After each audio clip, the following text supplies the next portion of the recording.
Hello guys, कैसे हैं आप। आज हम आपको भारत का इतिहास बताएंगे। सबसे पहले बात करते हैं हमारे देश का जो नाम है भारत कैसे पड़ा।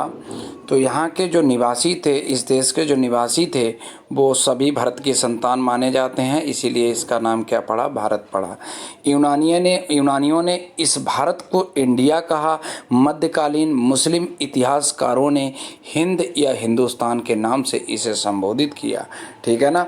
आज हम भारतीय इतिहास के अध्ययन की सुविधा के लिए इसे हम कितने भागों में बांटेंगे, 3 भागों में बांटेंगे।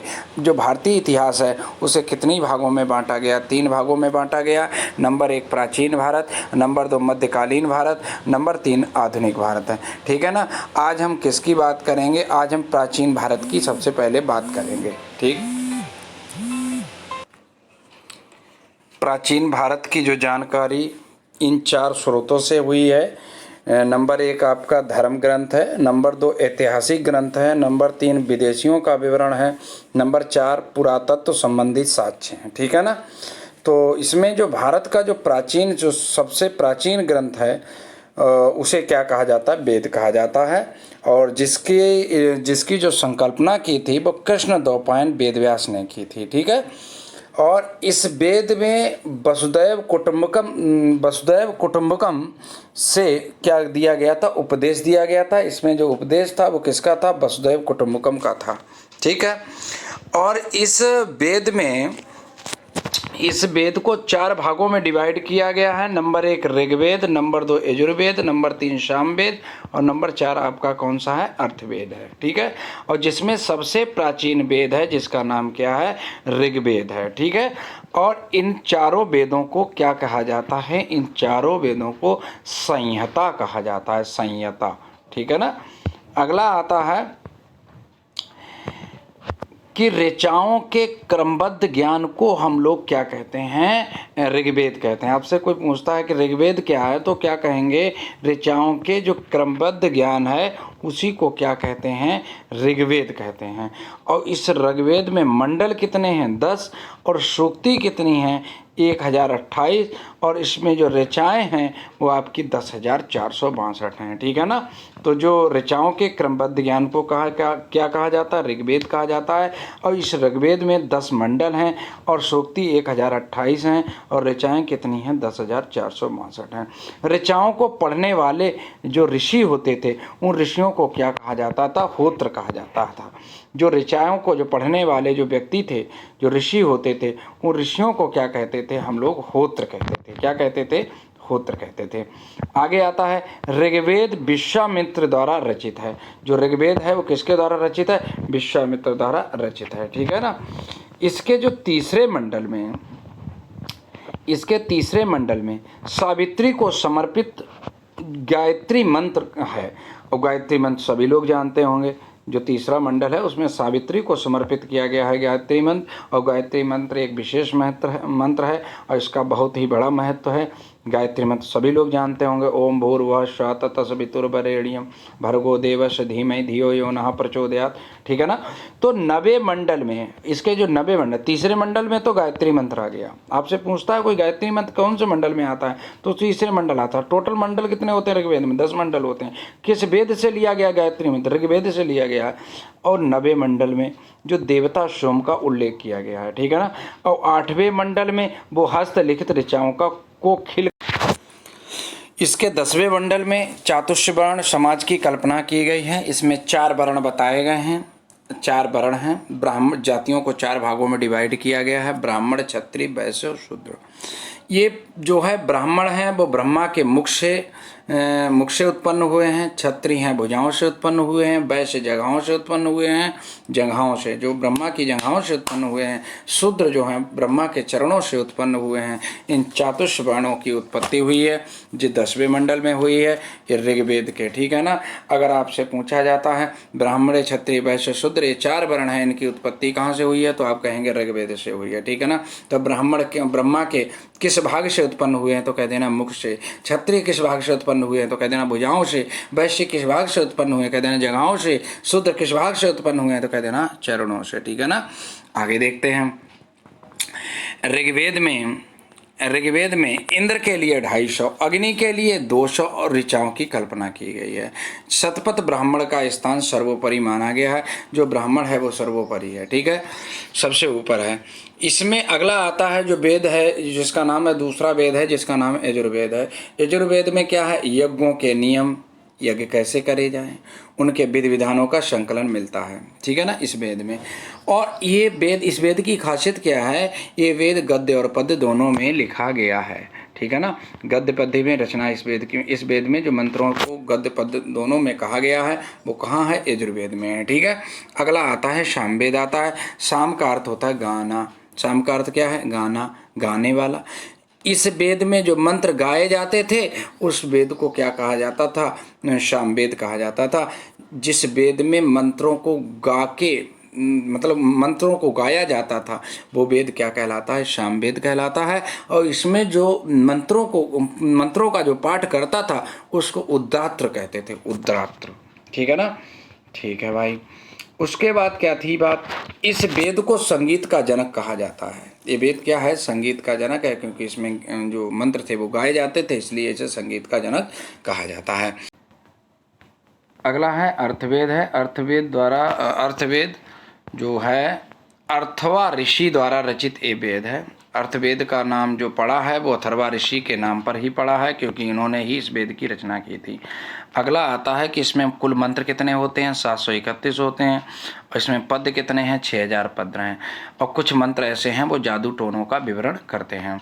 इसके बाद आता है, ये वेद कन्याओं के जन्म की निंदा करता है, ठीक है। किसकी निंदा करता है, कन्याओं के जन्म की निंदा करता है। और इस वेद में मनुष्यों के विचारों तथा अंधविश्वासों का विवरण मिलता है। इस वेद में परीक्षित को कुरुओं का राजा कहा जाता था। इसमें सभा और समिति, जो सभा और समिति, ठीक है ना, ये दो जो हैं उनको प्रजापति की 2 पुत्रियां कहा जाता है, ठीक है ना। और इस वेद में जो परीक्षित को कुरुओं का राजा कहा जाता था। इस वेद में मनुष्यों के विचारों और अंधविश्वासों का विवरण भी मिलता है। अगला आता है, इस वेद इसे सबसे बड़ा बाद का वेद कहा जाता है। इस वेद को समझने के लिए 6 वेदांगों की रचना हुई है।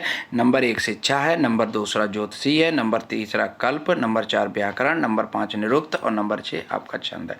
इस वेद को समझने के लिए कितने वेदांगों की रचना हुई है, 6, ठीक है ना। कई बार क्वेश्चन आया हुआ है, अर्थवेद को समझने के लिए कितने वेदांगों की रचना हुई है, तो 6 वेदांगों की रचना हुई है। शिक्षा, ज्योतिषी, कल्प, व्याकरण, निरुक्त एंड छंद, ठीक है।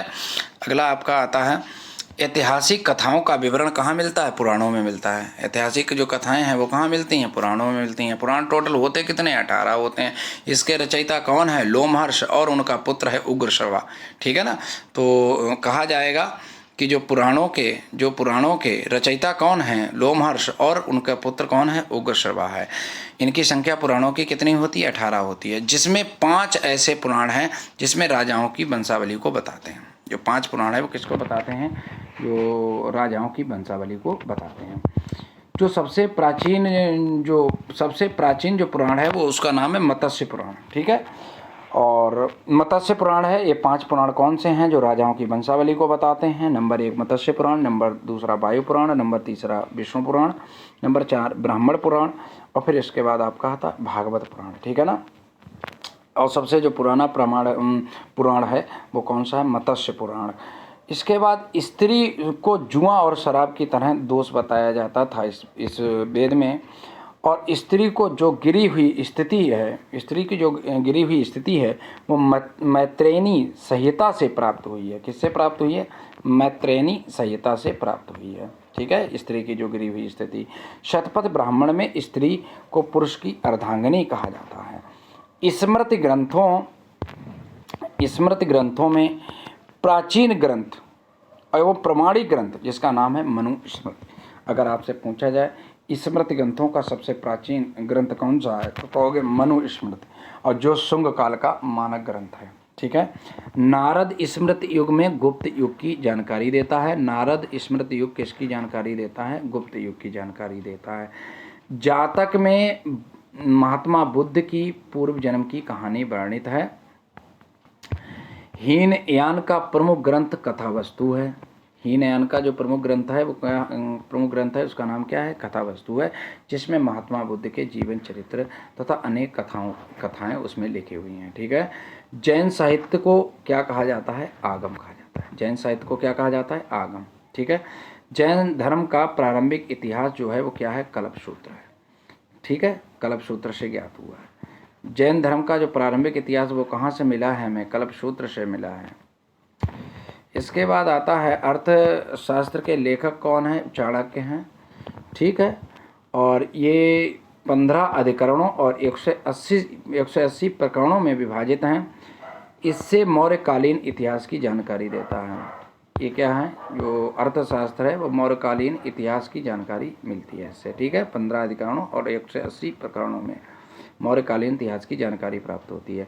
संस्कृत साहित्य में ऐतिहासिक घटनाओं को कल्लड़ द्वारा दिया गया था। संस्कृत की जो साहित्यिक ऐतिहासिक घटनाएं हैं वो किसने दी थी? कल्लड़ ने दी थी। और उनकी पुस्तक का नाम था राजतरंगिणी। उनकी पुस्तक का नाम क्या था? उनकी पुस्तक का नाम क्या था? राजतरंगिणी था। ठीक है ना। एक बार फिर से समझ लेते हैं। अर्थशास्त्र के जो लेखक हैं वो चाणक्य हैं और इन्हें कौटिल्य या विष्णुगुप्त। ये 15 अधिकरणों और 180 प्रकरणों में विभाजित है। इससे मौर्यकालीन इतिहास की जानकारी प्राप्त होती है। संस्कृत साहित्य में ऐतिहासिक घटनाओं का सर्वप्रथम जो प्रयास किसने किया था? कल्लड़ ने किया था। और इनकी जो पुस्तक थी जिनका नाम था राजतरंगिणी। फिर लिखा गया है अरबों की सिंध विजयी वृत्तांत पंचनामा। अरबों की सिंध विजयी वृत्तांत पंचनामा में जिसके लेखक कौन हैं? वृत्तांत पंचनामा के लेखक हैं। वृत्तांत पंचनामा को जो लेखक हैं वो कौन है? अली अहमद हैं। ठीक है। इसके बाद आते हैं अष्टाध्यायी के लेखक। तो सभी लोग जानते ही होंगे अष्टाध्यायी के लेखक पाणिनि होते हैं, जिन्होंने संस्कृत व्याकरण की पहली पुस्तक का उल्लेख किया था। इसके बाद आता है कात्यायन की गार्गी संहिता। एक ज्योतिषी ग्रंथ है। जो कात्यायन जो है वो गार्गी संहिता का एक ज्योतिष ग्रंथ है। इसमें भारत पर होने वाले यवन आक्रमण का उल्लेख है। पतंजलि जो पुण्यमित्र शुंग के पुरोहित थे। पतंजलि किसके पुरोहित थे? पुण्यमित्र शुंग के पुरोहित थे। और इनके महाभाष्य से शुंग के इतिहास का पता लगता है। ठीक है ना। बस आज के भाग में प्राचीन जो इतिहास हमने आपको पढ़ाया उस भाग में इतना ही, और मिलते हैं अगले भाग में।